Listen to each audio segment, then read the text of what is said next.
بسم اللہ الرحمن الرحیم، اللہم صلی علی محمد و آل محمد۔ السلام علیکم۔ 4 منفرد ایسی دولتیں جو درود پاک پڑھنے والوں کو نصیب ہوتی ہیں جس کا مقابلہ دنیا کی دولت نہیں کر سکتی کم از کم۔ آج ہم آپ کے ساتھ ایک بڑا خوبصورت درود پاک کا احساس اور جو انعام ملتے ہیں درود پاک پڑھنے والوں کو، وہ 4 ایسے منفرد، میں سمجھتی ہوں کہ اتنے بڑے انعام ہیں، اتنی بڑی یہ دولت ہے جس کو یہ نصیب ہو گئی، اس کی دنیا بھی سنور گئی، اس کی آخرت بھی سنور گئی۔ ان کانسیپٹس کے ساتھ، اس احساس کے ساتھ درود پاک کو پڑھا کریں کہ آپ کو کیا کیا چیزوں سے اور کن کن نعمتوں سے نوازا جا رہا ہے۔ سب سے پہلی جو دولت نصیب ہوتی ہے درود پاک پڑھنے والوں کو، وہ ہے کہ درود پاک پڑھنے والوں کے لیے وقت کم ہونے کے باوجود زیادہ برکت والا ہو جاتا ہے۔ ان کے وقت میں کشادگی عطا کر دی جاتی ہے، دن چھوٹا نہیں لگتا، زیادہ کام آسانی سے مکمل ہو جاتے ہیں۔ یہ ایک اندیکھی دولت ہے جو صرف ذکر والوں کو ہی ملتی ہے۔ یہ چیزیں اپنے اندر آبزرو کیا کریں، دیکھا کریں کہ آپ اس انعام سے نوازے گئے ہیں یا نہیں۔ اب دوسرا جو بہت بڑی دولت میں سمجھتی ہوں، میرے نزدیک بہت بڑی دولت ہے، بہت بڑا انعام ہے ایک امتی کے لیے، اس دنیا کے اندر بھی اور آخرت کے اندر بھی۔ درود شریف پڑھنے والے پر نبی کریم صلی اللہ علیہ وآلہ وسلم خود سلامتی بھیجتے ہیں۔ جب آپ حضور علیہ الصلوۃ والسلام کے لیے اللہ کی بارگاہ میں برکتیں، رحمتیں اور سلامتی کی دعا کرتے ہیں تو بدلے میں حضور بھی آپ کے لیے سلامتی کی دعا کرتے ہیں۔ سبحان اللہ۔ اور یہ دولت دنیا کے کسی بادشاہ یا رہنما کی توجہ سے بڑھ کر ہے۔ اس سے بڑھ کے بڑا انعام کائنات کے اندر نہیں مل سکتا۔ یہ قربت مصطفیٰ صلی اللہ علیہ وآلہ وسلم ہے جو عام انسانوں کو حاصل نہیں، یہ اہل محبت لوگوں کو حاصل ہے۔ قرب مصطفیٰ، یہ جو عاشقان رسول ہیں، یہ جو ذاکر ہیں، حضور علیہ الصلوۃ والسلام کے ذکر کرتا ہے جو شخص، اس کو یہ دولت نصیب ہوتی ہے۔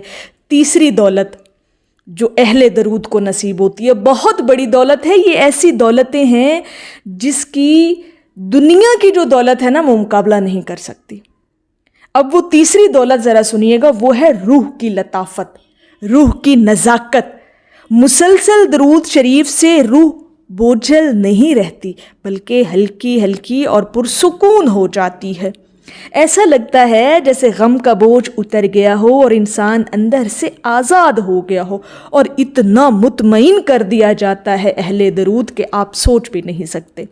یہ کیفیت دنیاوی نعمتوں سے نہیں خریدی جا سکتی۔ یہ جو روح کا سکون ہے، قلب کا اطمینان ہے، آپ ڈھیروں پیسے اور ڈھیروں دولت بھی لگا دینا اس چیز کو حاصل کرنے کے لیے تو یہ نہیں ہوتی جب تک اللہ پاک کا حکم نہیں آ جاتا۔ یہ عطا ہے، روح کا سکون، قلب کا اطمینان اللہ رب العزت کی طرف سے عطا ہے، انعام ہے، اور سب سے بڑی دولت ہے اہل درود لوگوں کے لیے۔ چوتھا انعام، چوتھی دولت جو آپ لوگوں کو نصیب ہوتی ہے، یعنی درود شریف کی کثرت کرنے والوں کو نصیب ہوتی ہے، وہ ذرا سنیے گا کہ آپ کے نام کا ذکر آسمانوں میں ہوتا ہے۔ جب کوئی درود شریف پڑھتا ہے تو اللہ کے حکم سے فرشتے اس کا نام بلند آواز میں عرش کے قریب ذکر کرتے ہیں۔ یہ وہ دولت ہے جو انسان کو زمین پر گمنام ہونے کے باوجود آسمان پر معروف و مقبول بنا دیتی ہے۔ سوچئے کتنا بڑا مقام ہے کہ آپ کا نام اللہ کے دربار میں گونج رہا ہو، فرشتے آپ کا نام لے لے کر اللہ کی بارگاہ میں ذکر کر رہے ہوں کہ یا اللہ پاک، تیرا فلاں بن فلاں بندے نے تیرے حبیب پر درود و سلام بھیجا ہے۔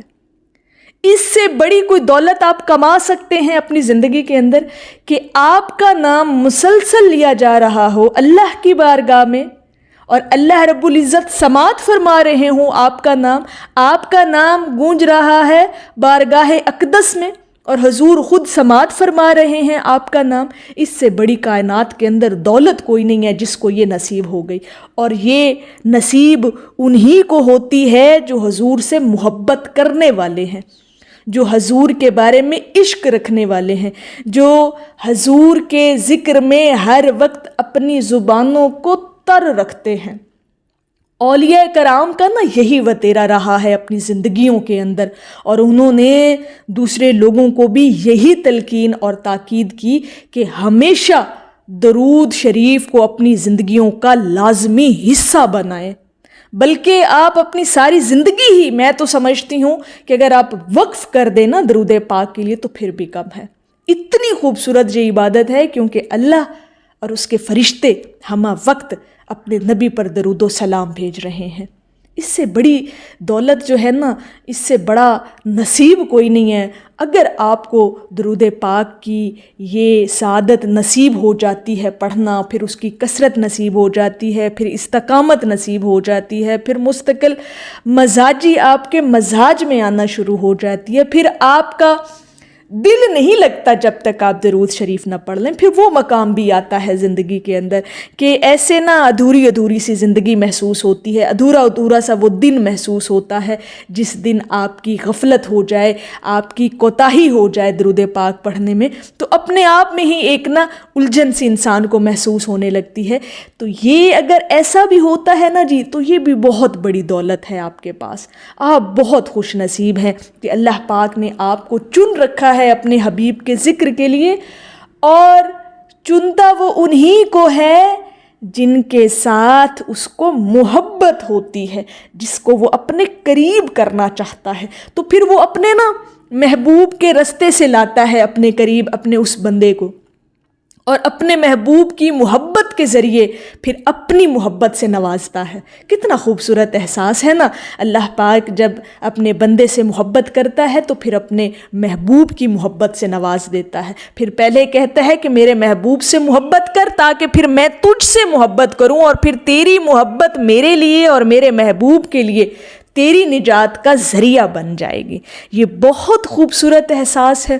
اللہ پاک آپ کو ان انعامات سے نوازتا ہے، ان دولتوں سے نوازتا ہے، اور ان سے بڑھ کر کائنات کے اندر کوئی انعام نہیں، کوئی دولت نہیں اگر آپ کو درود پاک پڑھنے کی سعادت نصیب ہو گئی ہے تو۔ میری اللہ رب العزت کی بارگاہ میں دعا ہے کہ اللہ پاک آپ کو اور مجھے ہر وقت اور ہر سانس کے ساتھ اپنے نبی علیہ الصلاۃ والسلام پر درود پاک پڑھنے کی توفیق عطا فرمائے، آمین یا رب العالمین۔ اور آخر میں ہے کہ ہمارے دلوں میں جو ان کی چاہ ہے، یہ حقیقت میں ان کی ہم پہ نگاہ ہے۔ ایک دفعہ محبت سے پڑھ لیجئے صلی اللہ علیہ حبیبہ محمد وآلہ وسلم۔